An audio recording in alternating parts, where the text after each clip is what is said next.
basically, we're here to talk about the African Caribbean Festival scheduled for summer 2021.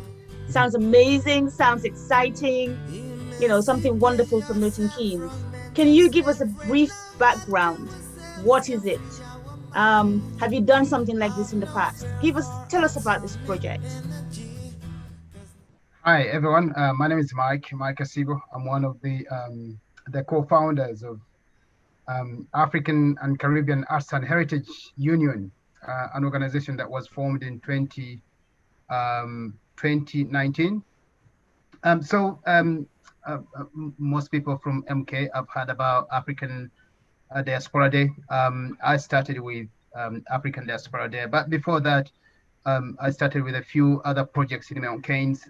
So coming to Milton Keynes, which is a very diverse town, really, to me, it was more of a duty really to be part of this, diversity and be able to showcase my culture.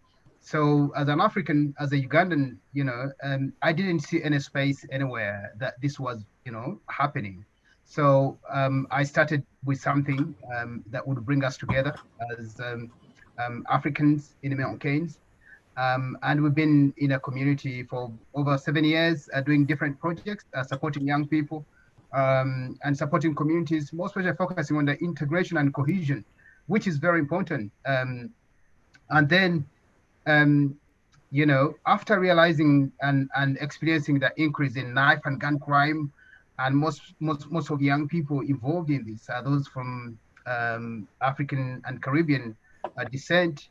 We quickly clicked to that, and in light of Black Lives Matter, in light of Brexit and the ongoing COVID-19, where the most affected people are those from the ethnic minority and Black mainly, it's really, we felt important for us to come together to be able to support our communities, because we believe that we are stronger together. We also have a concept that, I am because we are. So it's one of the background, the basis for us to come together. Because when I was running African Diaspora, on the other hand, the Caribbean communities were running different activities, and young people could see the gap that is there. Why are these two Black, communities not coming together?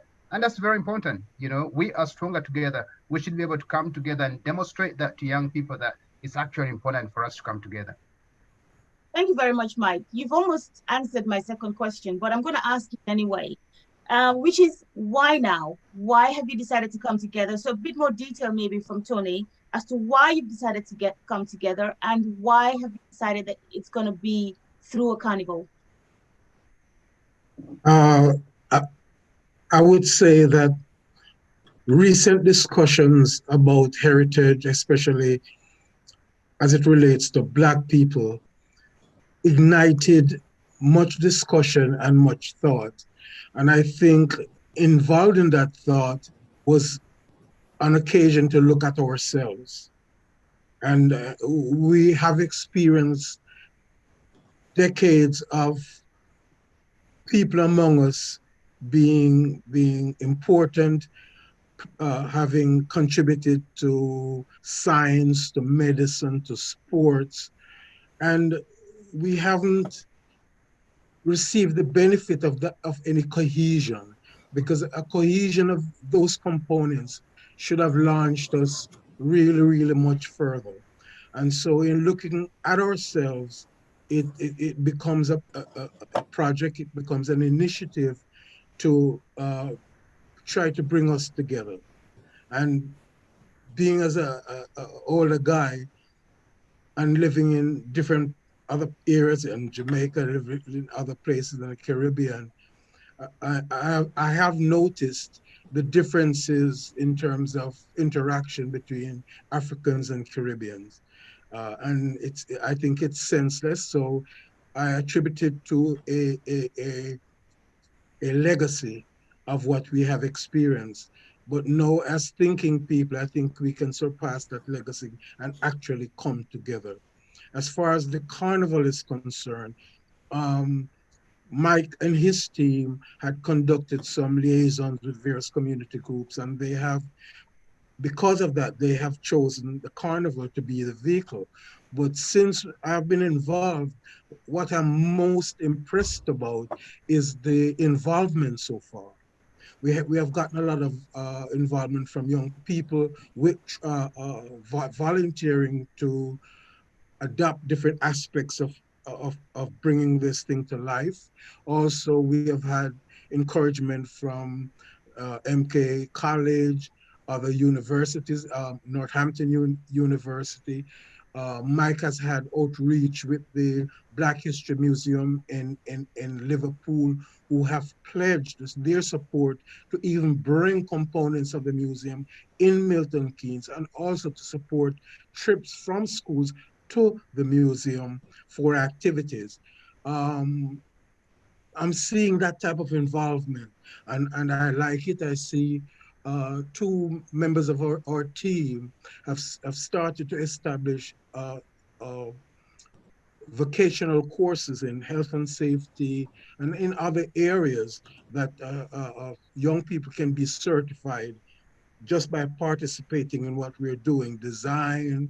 I saw a volunteer in chef, a chef volunteer who's going to be handling the food, and so people in that area can also get some experience. So that is what I'm really excited about, aside from the music and the food. Okay, I was going to ask thank you. actually, what's going to happen in the carnival? What's happening? What's the program? Well, Nana, can I just add on to that question that why now?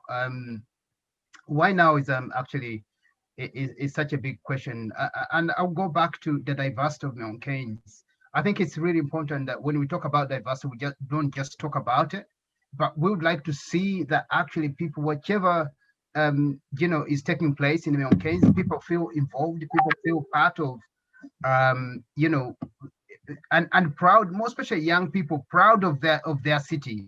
And this is why now, because the carnival, we've called it a transformational carnival. We've called it it's an inclusive and transformational carnival, transformational culturally, transformationally, economically and socially. And so the why now question is important to this whole thing, because it's important that we are coming out of the lockdown, which has taken people, really knocked people's confidence to socialize. You know, it's knocked people's confidence to even just speak to the other person. We've seen people in our communities that we've been supporting, those who are directly affected by COVID, with COVID-19, and the elderly are struggling even to come out and go to the show. So why now is the time. Next year, we've gone through lockdown throughout this year. Next year, we'd like people to come out. We'd like people to come out and come back to life again, basically, as a community, as a diverse community. And so we have different floats for each community that is going to be showcasing their culture. Each department, each organization, as Tony said, we've got MK College, for example. We've got our friends from the Asian communities. We got different communities who are going to be taking up these stalls. And so it's a very important question, and I like that question. Maybe Nigel's got something to add on to that. I would like to pick up on is that this Mike mentioned talked about bringing people together, communities, and Wayne talked about this where we need to hold up the mirror. People like myself didn't know there was a mirror to hold up, and one of the things that has become particularly conscious of is that being white itself, there is no consciousness of whiteness amongst many white people, and that awareness of the fact that we are not self-conscious of ourselves leads to these ideas that when people talk about Black Lives Matter, there's no understanding that white lives automatically matter, and that's why we have to have Black Lives Mattering. That's one thing. There's also the educational aspect, and in all kinds of ways. The concept of Ubuntu first emerged for me in a museum in Bedford, and I thought, what on earth is that? And suddenly when that comes to life, that notion of us as human beings existing really because we connect with others, and there's a complete lack of anything like that concept, I think, in the the white bubble in which I was brought up. That white bubble was completely white, despite the fact that my family came to Liverpool, that Liverpool was a major slave trading port, Yes. and so on. The other thing that I would say is that there was a reference to young people that struck me, because I think when I met Wayne first, I think briefly in Milton Keynes library, and there was a speech being made, and it was about the project, the untold story, and the building of things. In that moment, in that time, one young man, perhaps 16, 17, 18, I'm not quite sure, he stood up and gave a speech that I would have been proud to have made when I was 30.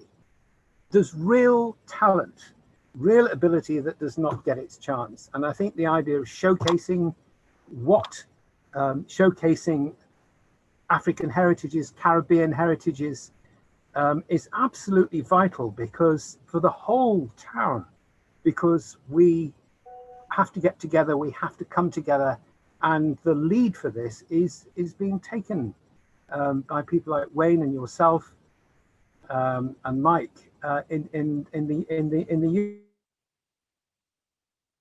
union, which I say should be the U could stand for university, because I am the person that learns from you, and there is so much that I need to return by way of gratitude for that.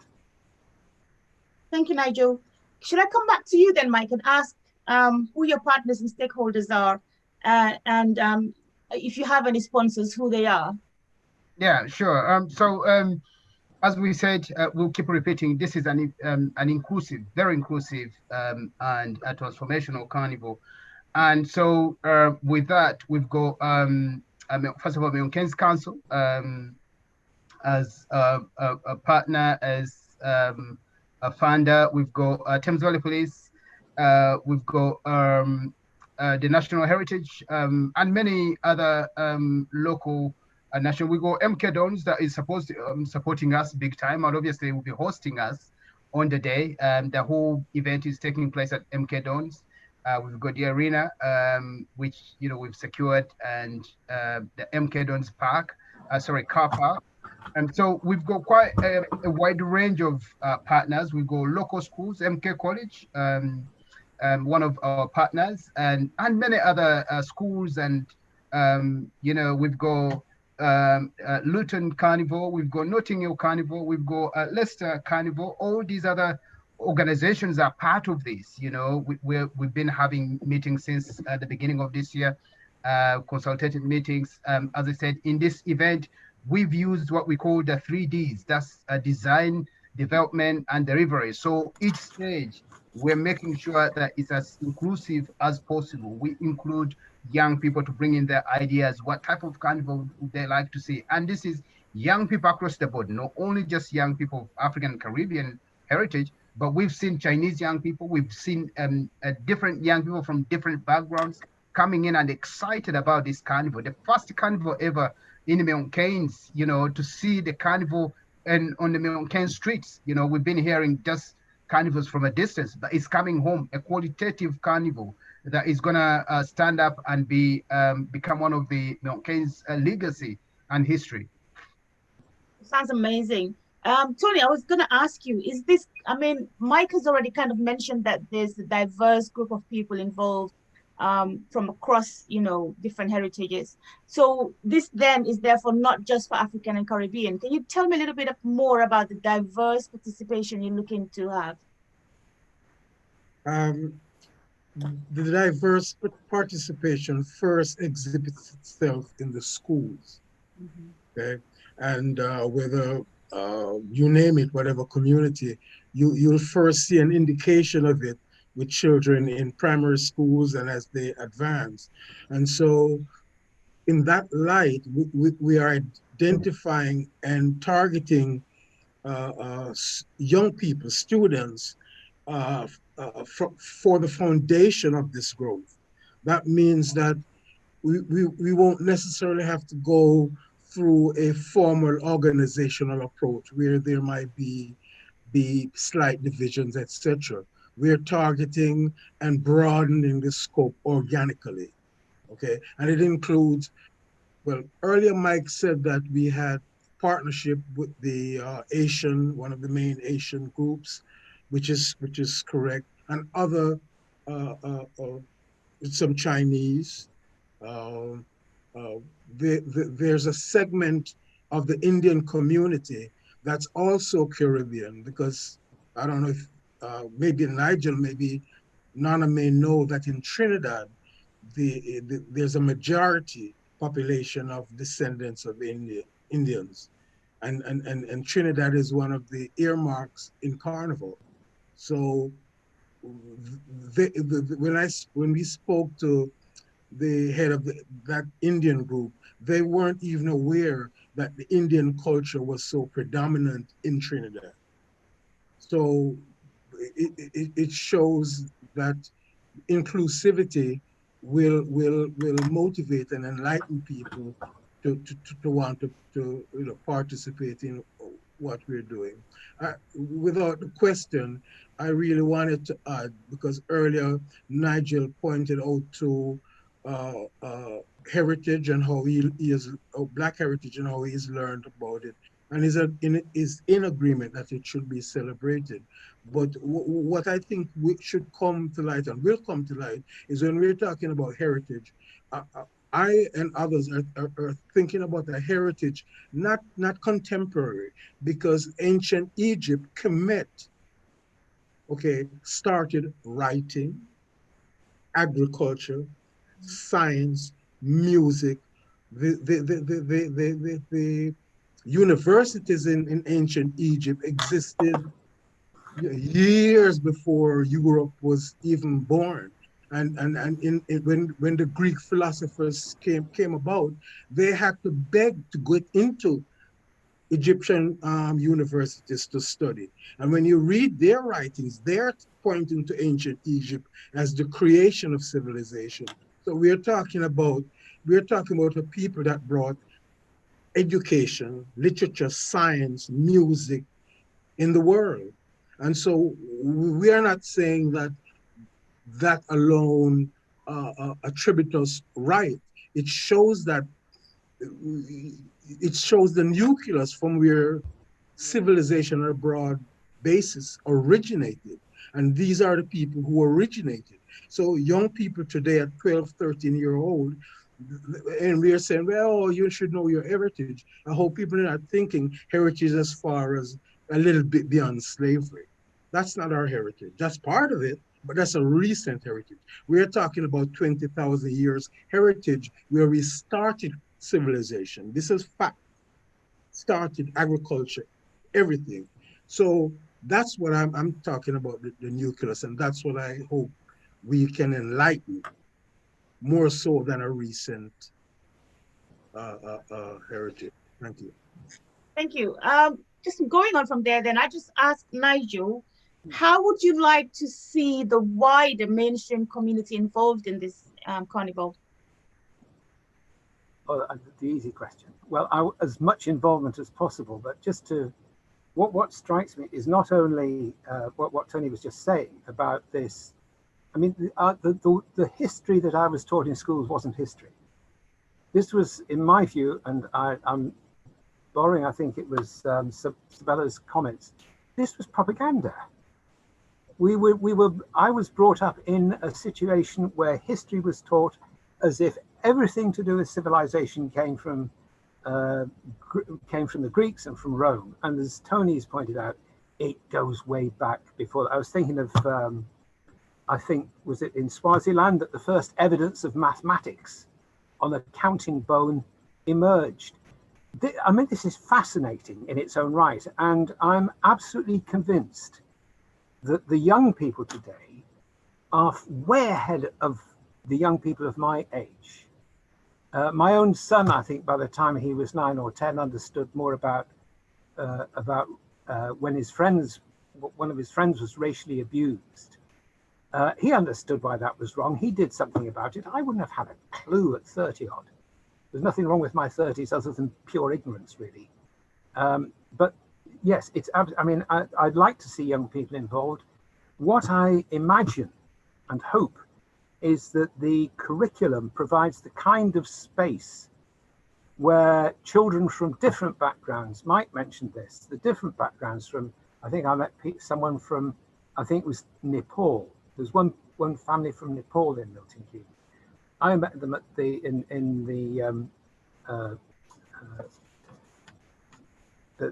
history project, the Untold Story. But I would like to see space for people to recover their own history, to learn and take pride in it, because the idea that we live in a sort of homogeneous white history is one surefire way to push people to the margin. And when you're pushed to the margins, you don't have any options about playing within the rules. So, you know, knife crime, gun crime, alienation, failure at school, and so on. And that goes all the way through the education system, the way teachers are trained, into the universities, and so on. So I don't know if I've answered your question, but I think what I've said, I hope, is relevant to this central thing about inclusiveness and feeling valued and being able to connect with what actually happened in history, not the stories that rub history away and deny people access to it.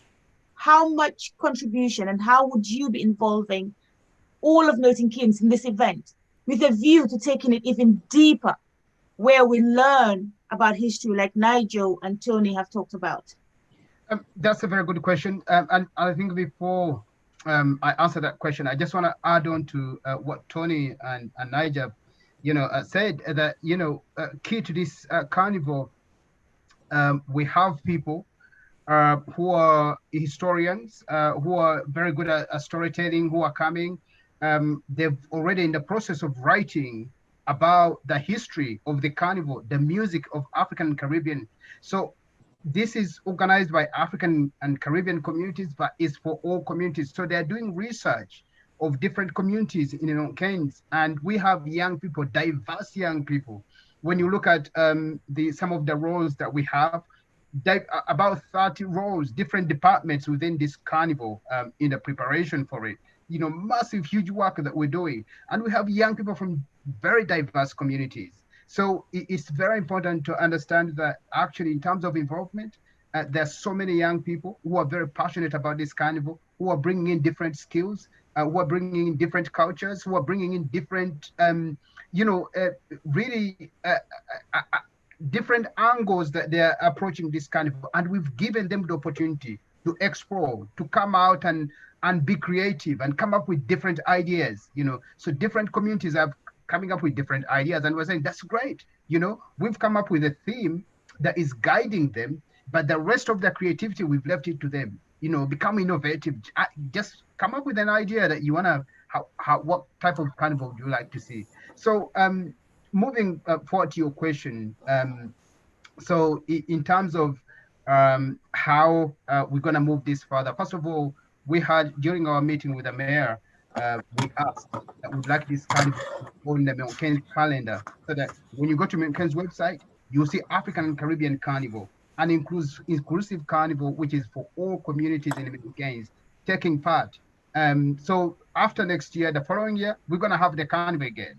And the other thing is that, for example, MK College, they were the first one to ask, can we have this on the calendar, so that each year people talk about this carnival, and then would like to have it on our syllabus. So young people coming up are able to study about the African and Caribbean Carnival, so that from January they are preparing for this carnival. They are learning about the history of the carnival. It's on the syllabus, at Keynes College, and also they are preparing for it. They prepare for this carnival to be part of it. So they learn the theoretical, and then they do the practicals. This is getting directly involved in this carnival. We are engaging with different secondary schools who are going to be designing the costumes. We have people from Notting Hill Carnival. They've come in, they're guiding these young people how to design costumes, but we're giving them the ownership of this. And this is very important. This is the legacy, because if a young person is involved in the designing of the costume, then this is something that is going to touch their lives forever. It's going to bring those, when we had interviews with young people and you ask them where they are from, some young people of African descent, they're actually not proud about, talking about who they are, where they're from. You sing an African song, a young person will look that way because they feel embarrassed. But now, after the process that we're going through, as I said, we have the designing process stage. Young people are starting to feel the pride, the confidence to come out and say, yeah, I'm Ghanaian, I'm from Congo, and this is my music, and they're proud of that. And so for us, that's what we're looking for, really. Can I quickly ask what artists are coming? We're hoping to have top artists, international artists from genre reggae, Afrobeat, and soca. And so far, we have booked international legend, reggae legend, Alpha Blondy from the Ivory Coast. He's going to be on the show. We have been in touch with Styler G, Diamond Platinums. Yeah. So and we're hoping to reach Coffee. We're not saying we're going to get all of them, but we're hoping to get those top headliners. And also, we're going to be featuring local musicians as well. So, from London, from Milton Keynes, those musicians are going to be invited as well. Thank you. Mike, so if anybody wants to get involved or wants more information, where do they go? Do you have a website, social media? Where do people go? Yeah, sure. So we have the website, which is www.African Caribbean Arts and Heritage Union. You should be able to get, we've got a beautiful website with all our information, contact details. But also, if you go to African Caribbean Union, you should be able to get much of our social media channels. And those, people can get in touch with you, for example, if they want to, or get in touch with me directly. We have different WhatsApp groups in Milton Keynes, for example. Those who are far, we've got, that website has got all the information, contact details. You get everything on the website. And just to add on what Tony's just said with regards to the artist and the carnival itself, we've called it MK Weekend because we start on Friday. We have what we called King and Queen on a Friday. It's a quiet family evening where you'll be quiet music, but Queen and King demonstrating, doing that much. And then on Saturday, we have the busiest day. So we have the march from Campbell Park through Milton Keynes Town to MK Dons. And within the MK Dons, we're taking up all the MK Dons Park. You see lots of floats there. And also there'll be storytelling, businesses. So those who are interested in taking stalls and being part of this is the time really. The stores are running out very fast. After that, in the evening from 7 to, I think, 1 a.m. On a Saturday night, we have all these, the big artists that Tony's just mentioned from MK Arena, the arena. That's where everything is. It's a massive hall there, over, 5,000 people, I think. So it's massive. You can get this. We've got Eventbrite, which is, I think Tony is opened it up. People can start booking their tickets on that. You don't want to run out. And then on Sunday, we have what we call the sports activities. So everything is going to be ending at Campbell Park, where we have the cricket, tag of war, football, and then all the upcoming artists will be given the opportunity at MK Campbell Park stage to sing and showcase their culture. And it's a great opportunity. It's a great platform.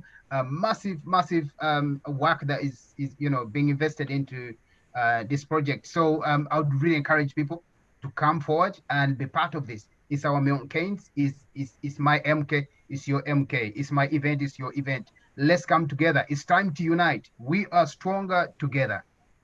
Sounds amazing. I'm excited. What dates though? We don't have the dates. What dates is this taking place? Just let me interject. Mike left out one of the most appetizing part of all of this is the Jerk Festival. Ooh. Because on Sunday, in the midst of all the sports and so on, there'll be a Jerk Festival, and need I say more? The Yum dates, yum. as you asked, Nana, the King and Queen costume gala will be Friday, the 9th of July, and that starts at about 4 p.m. at Campbell Park, and we may have another venue at the Don Stadium. And then Saturday, the 10th of July, will be the parade, the marketplace, and the concert. And then Sunday would be the 11th, and that starts at about 11 a.m. because there's a lot of games, and we intend to have some international sports figures. And of course, Friends of the Caribbean had a similar sports fun day a couple of years ago, and we had a lot of international cricketers like I Courtney remember that. Walsh. Yeah. Yes, okay. So next year it's supposed to be greater. We're trying to have visitors from the Premier League footballers, and those have been invited. So it's going to be really, really, really, really nice. Wonderful. Sounds amazing. I'm excited, like I have said about 3 or 4 times already. So thank you for joining me. Thank you for all this information about this wonderful carnival that we're looking forward to now in July. That is definitely the highlight of the 2021 calendar in Milton Keynes. We are going to be looking forward to this.